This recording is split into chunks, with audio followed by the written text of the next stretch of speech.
Good morning. So, a message that is coming through very strong and prominent this morning is that first and foremost, I am a witness.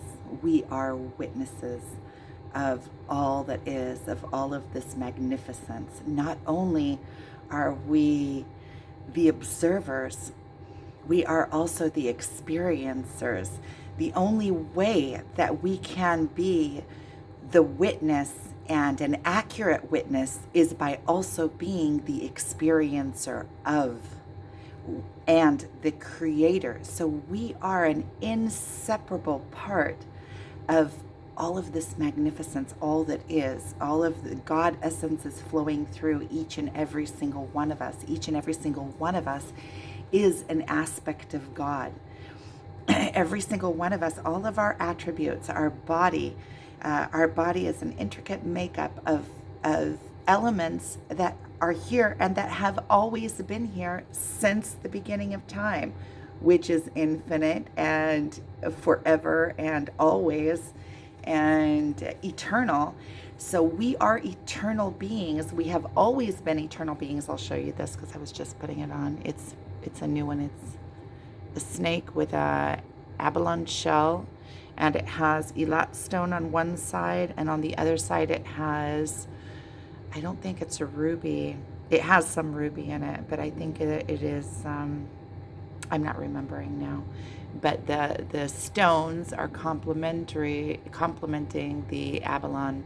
And then there is the metal spiral on the back and a mixture of different metals. And there's also tourmaline in this, and rose quartz and quartz, and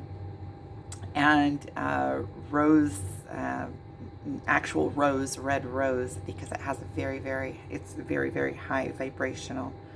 And there's all sorts of other good things in here. But just because I put it on, I'll show it to you. So we are inseparable from the all, and it was coming through so strong. I sat down and I wrote out some notes. I'll just go ahead and read them. We are witnesses to the magnificence of ourselves. Not only are we the observer of all that is, we are also the experiencer and creator. We are God, each an aspect of all that is. So we are part of God. We are part, you can call it the universe, you can call it nature, you can call it the all, you can call it whatever you want to call it. In all of the different religions, they're all speaking about the same thing. Pure enlightenment is coming back to the one consciousness, understanding that we are inseparable from all that is, and in this place there is only love.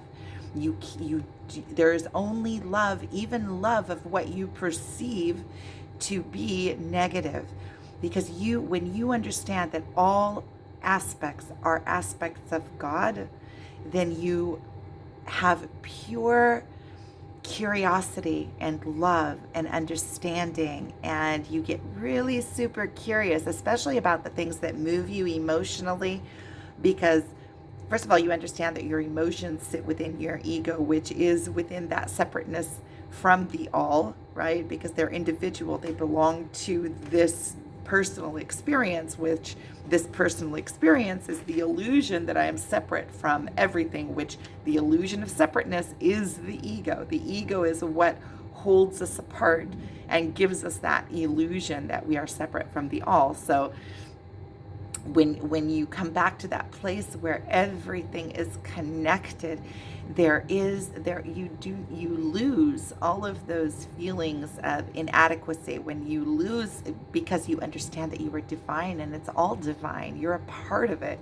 And when you lose that, all of those emotions of jealousy, resentment, fear, inadequacy, I want to go back to jealousy again, because there's different types of jealousy. And you lose all of those and you become extremely curious. Why is this happening? Even if those emotions come up within you, They've come to teach you something. They've come to show you something. They've come to teach you another aspect of yourself. Don't be afraid of them.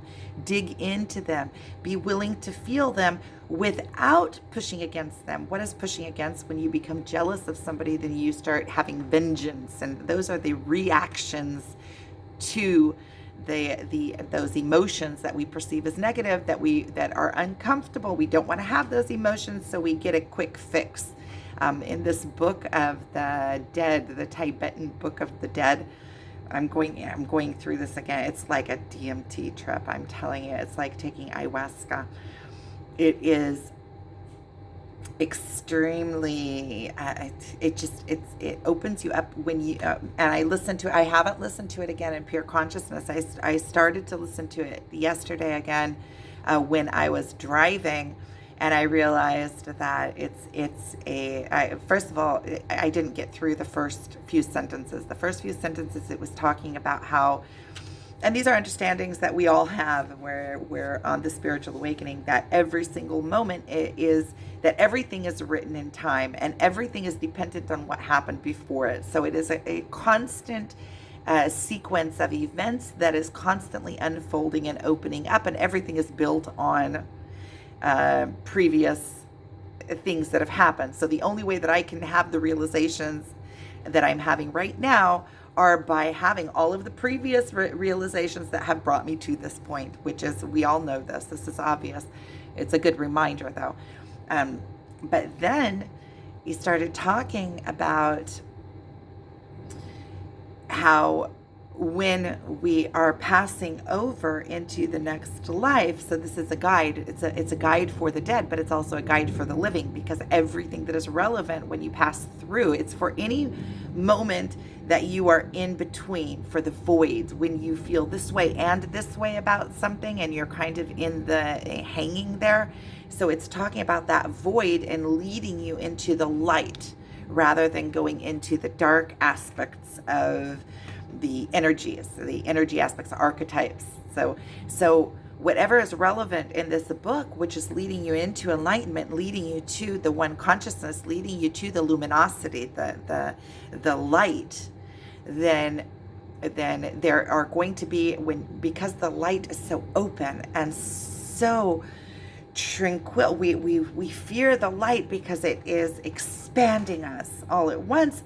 And there are all these little trip ups that you can, when one side is pure light, then you have the side that you can go down into running away from the light, which would be the opposite. It's like the strengths and the weaknesses of each archetype, or the places that we fall asleep in consciousness because we can't face whatever it is because it's too open to expand it. And so, where was I? So, all roads lead to the same thing. So anything that is coming out is relevant. This is the way that it is.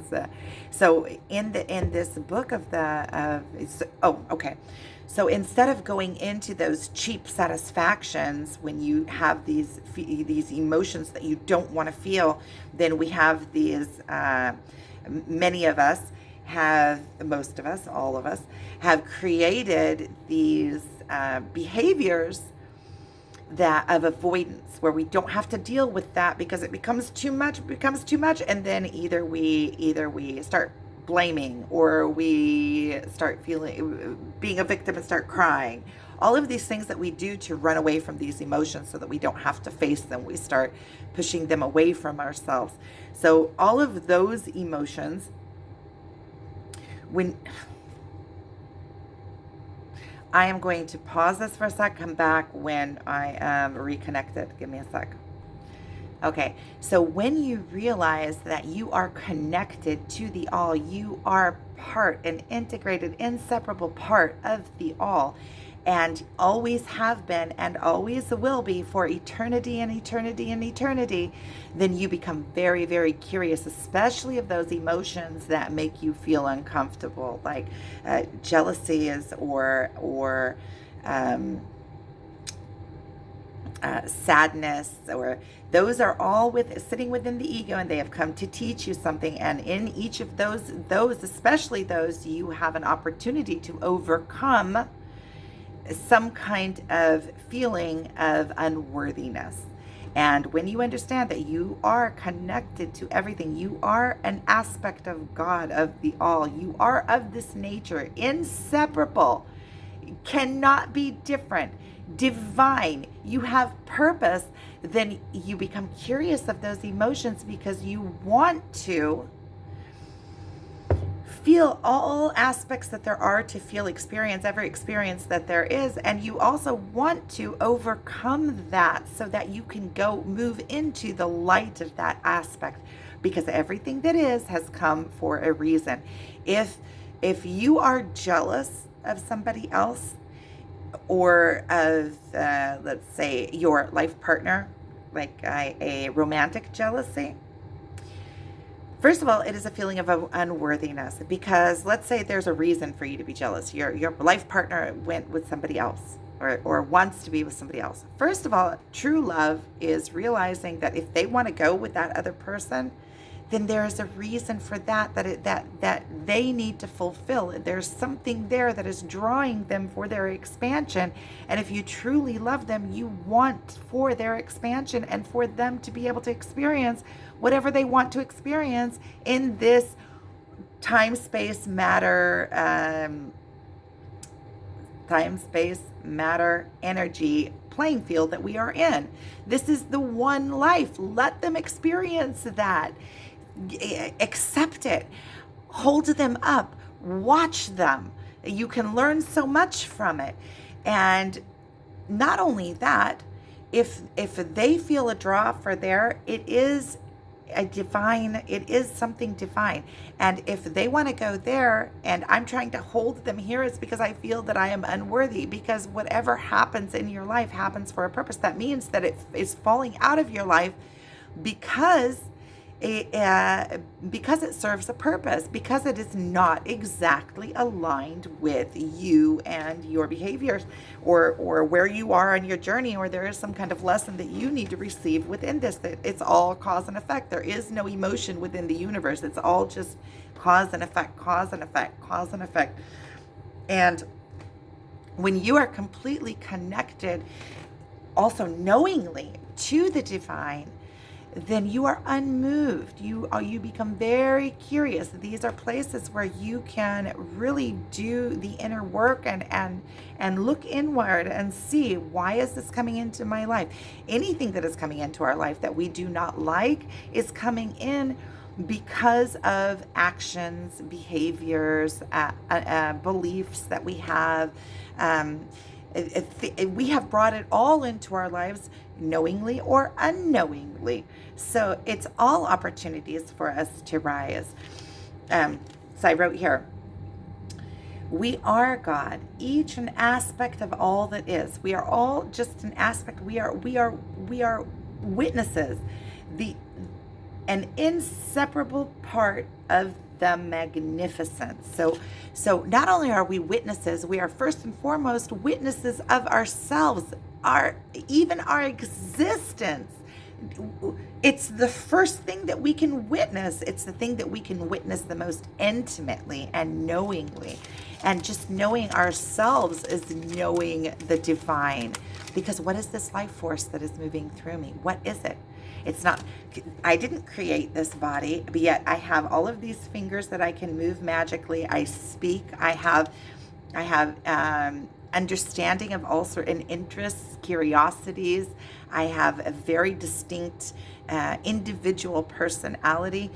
Where did all this come from? I didn't make it. I couldn't make a human being. I mean, I can bear. I can give birth to a human being, but I didn't make the human being. What is that magnificence? What is that? I am connected to that divine intelligence, the intelligence of the all. That is, I am first and foremost a witness. It's like that saying of, if a tree fell in the forest and nobody was there to witness it. Did it make a sound? First of all, it didn't make a sound because it only made a vibration. It is our ears that interpret the vibration into sound. So if there is no witness there, there is no sound. All it is a series of vibrations that left out of it.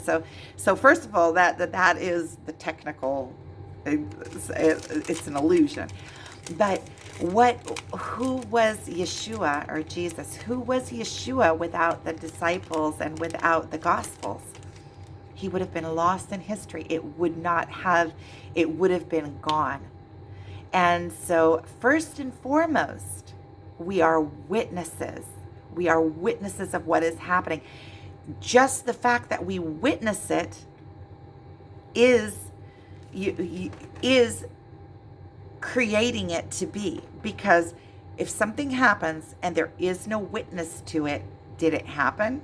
There is no meaning to it. Without a witness, it has no meaning and no purpose. So there are always, like black and white, there are always two sides. So the witness is just as much the creator as the doer. So both of these parts have equal. It's like the egg and the chicken. What came first? What came first? Well, you can't have the egg without the chicken, or you can't have the chicken without the egg.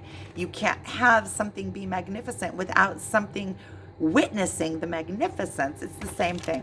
So I wrote down here, first and foremost, I am a witness to all of this magnificence. The closest, most intimate truth of this is within me.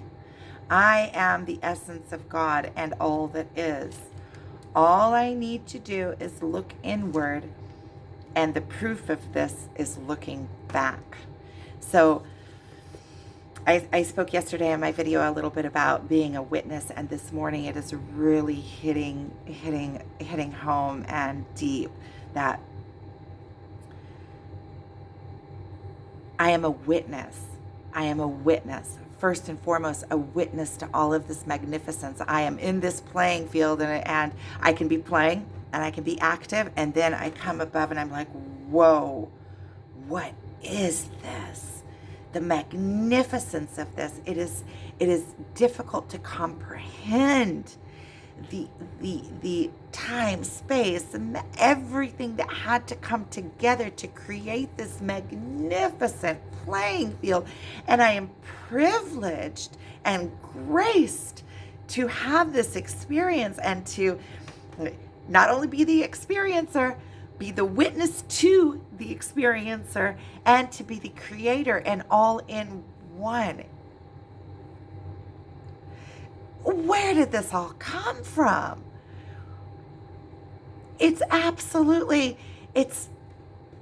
There are no words. It is incomprehensible. And that's why you can only get to that place where it's like you are suspended between worlds, and you can kind of see, there are no words that can express the magnificence of this. It's like a tsunami. There was a video I was watching about tsunami. It's about the God essence. You can talk around it. That's why the Bibles and all of the Holy Scriptures are written in parables, because the only way that you can conceive it, and you can't conceive it straight looking on, you can only get whispers of it. You can describe it from here and describe it from here and describe it from here, but the light is so great that there are no words, that in this physical realm, there isn't enough declaration. There aren't enough words. There isn't enough comprehension to be able to express the grandness and the greatness of it all. And it is beyond religion. Religion is like a bridge. It allows you to feel that uplifted feeling, but it is beyond all of the religions. It doesn't matter what religion. The religion itself, if you get stuck in the Hail Marys or in the brachas, or if you get stuck in the stagnant, the rules of it, you're stuck in the worldly part of it, because it's the religion is like a ship that is taking you from one shore to another. And what's on the other shore? Pure enlightenment, pure connectiveness back to the all, your God essence, being connected to your inner self. That's where it's leading you. But once you get there, you can write a religion, because you know the path. You have that inner path. You have done the work. You have transcended in this lifetime the physical. You have transcended, but still have your life experience. And then you are an ultimate, established, fully present, fully actualized human, and you are able to be in full expression, fully witnessing the grandness, and fully living your life to the full potential of your capability to live this life, and in order to do this, we have to go through all of our emotions and completely expand them, which means that we not only the heights, we don't get to pick and choose, right? It's also all of those emotions that we perceive as negative. We have to go through them in order to fully expand the capabilities of this avatar of our ego, and in order to transcend it. Because until we do, we are always going to fear hitting those lows. So we're constantly going to be avoidant, but when we're avoidant, we're also not fully experiencing everything that life has to offer. And not only that, the keys to the heights are within those lows. So once you can hit all of those lows, you can hit all of those highs, right? Because it's two sides of a spectrum. So allow yourself, and when we're on this spiritual awakening, what I am doing is bringing forth my own witnessing to my own process, to the path that I am experiencing through my own guidance, and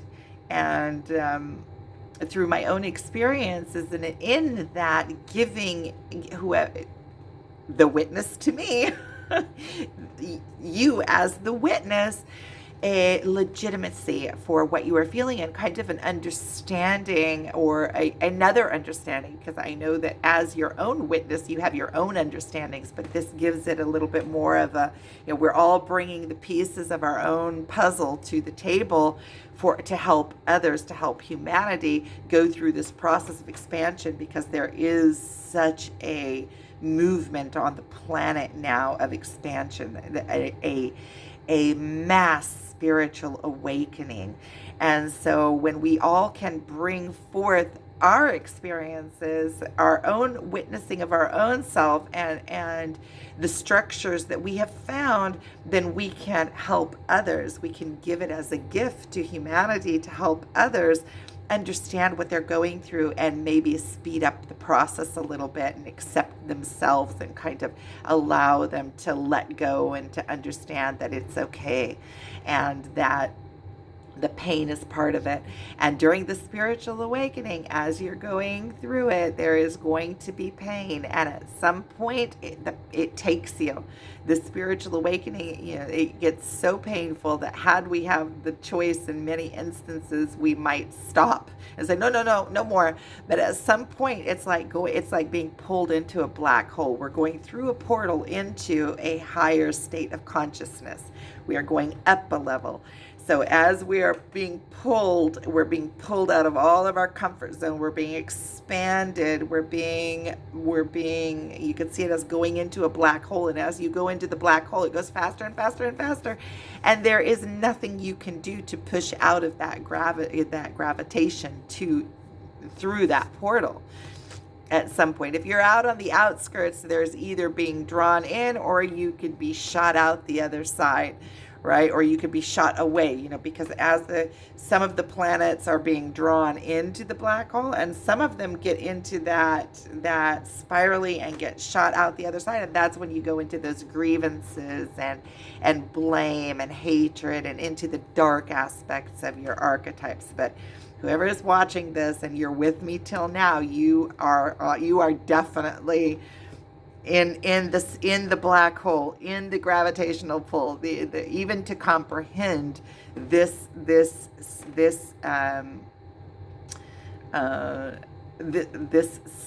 stage of consciousness. It means that you're in the grasp. You're already in that black hole. We are already being born through to the other side, getting glimpses, understanding the magnificence of this all.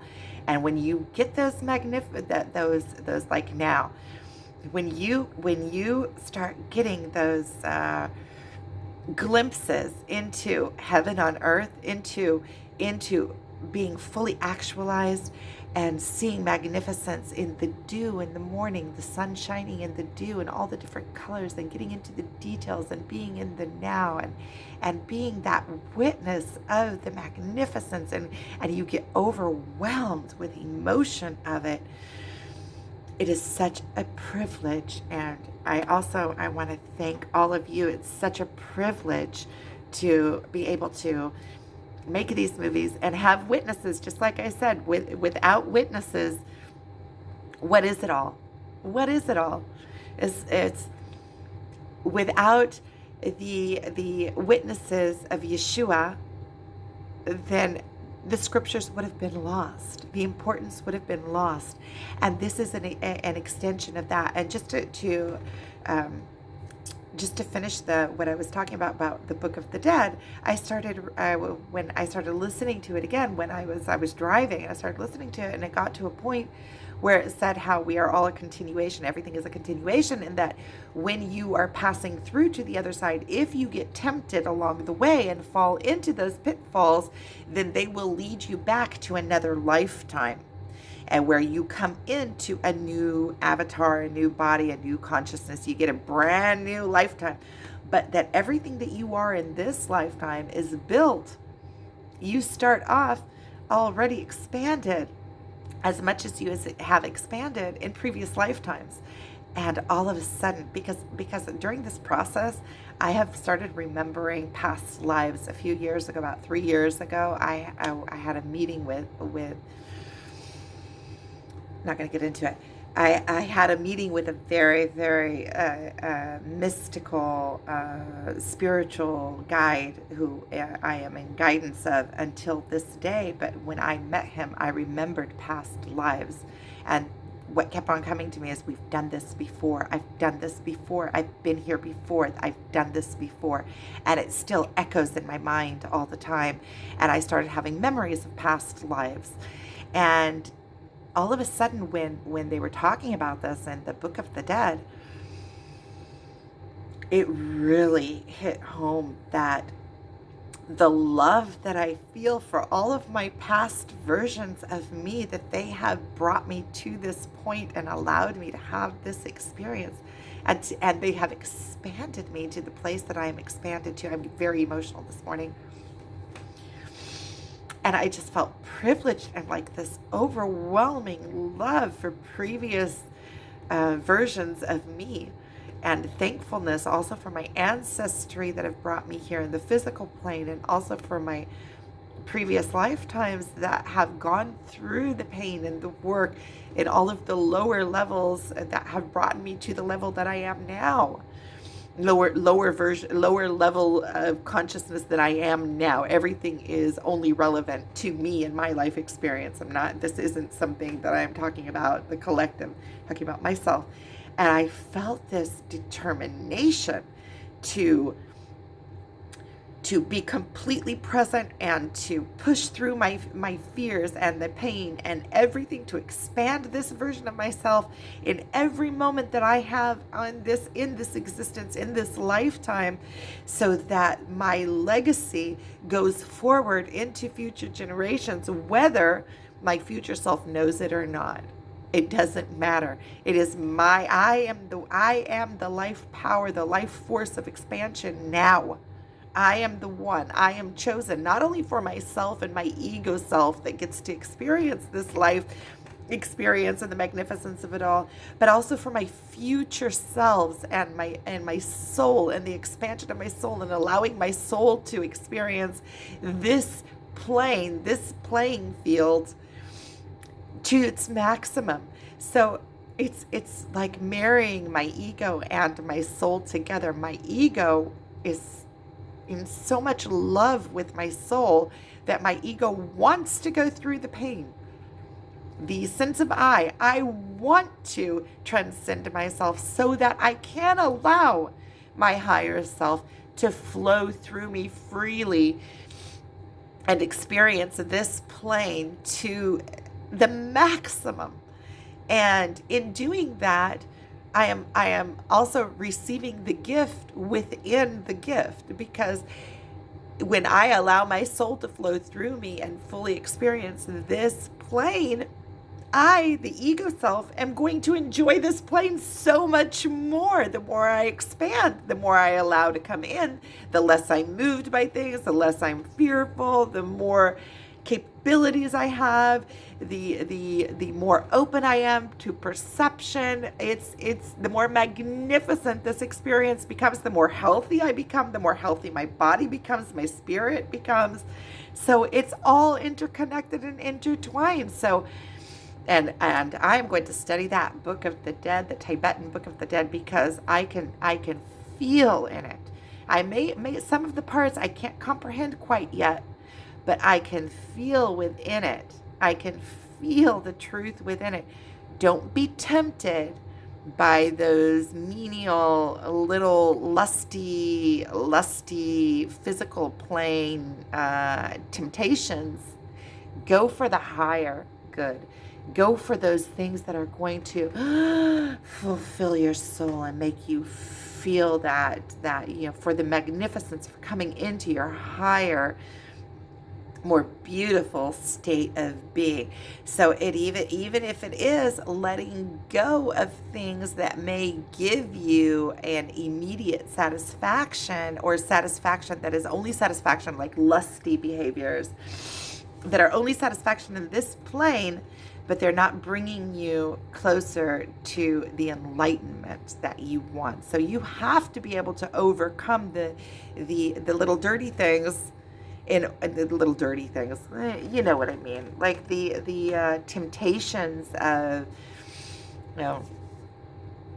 let's say, for instance, if I want to have a magnificent relationship with a life partner, I am not going to be accepting of something that is really, really good. Sometimes it's choosing the unknown over something that is really, really good, but not 100% exactly aligned. So you can say, well, it's good enough. I want to have a relationship. Let me just get into this relationship now.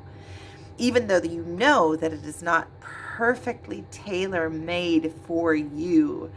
And many of us, most of us, go into relationships and then we are miserable within those relationships and constantly peeking out of the relationship. Maybe I'll be happier over there, and maybe I'll be happier over there. Start blaming the other, and that we get into those cycles. So I'm getting off course, but that was just so that we could understand. So I am sending you guys so much love. Thank you so much for watching and being witnesses. If you would like a session with me one-on-one so we can look at your own individual journey, I'd be happy. My contact information is below. Sending you much love. Thank you.